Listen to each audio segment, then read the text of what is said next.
প্রিয় দর্শক বিন্দু, আমন্ত্রণ জানাচ্ছি এখনই সময় টিভির পক্ষ থেকে। শুরুতে থাকছে দেশের সংবাদ শিরোনাম। লক্ষ্মীপুরের কমলনগরে মাছ শিকারে 14 জন আটক।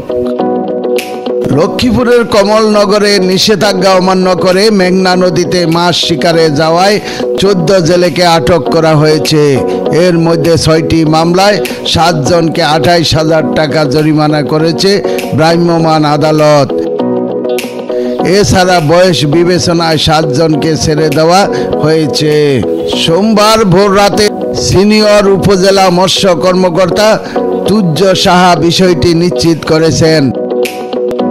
এর আগে রোববার 23 মার্চ সন্ধ্যা থেকে মধ্যরাত পর্যন্ত উপজেলার আওতাধীন মেঘনা নদীর বিভিন্ন এলাকায় অভিযান চালিয়ে জেলেদেরকে আটক করা হয়।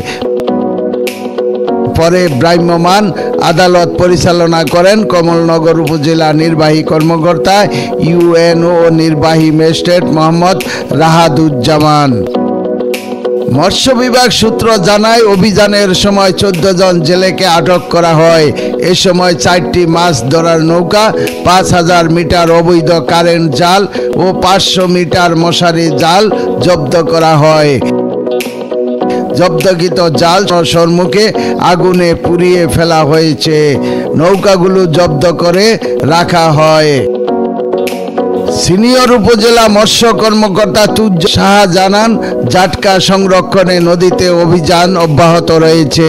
প্রসঙ্গত, ইলিশের উৎপাদন বাড়াতে জাটকা ইলিশ রক্ষায় 1 মার্চ থেকে আগামী 30 এপ্রিল পর্যন্ত মেঘনা নদীতে সকল প্রকার মাছ শিকার নিষিদ্ধ। তো দর্শক বিন্দু, আজকের প্রতিবেদন এই পর্যন্তই। শেষ করছি আমি মনসুর রহমান পাশা। এখনই সময় টিভি। আল্লাহ হাফেজ।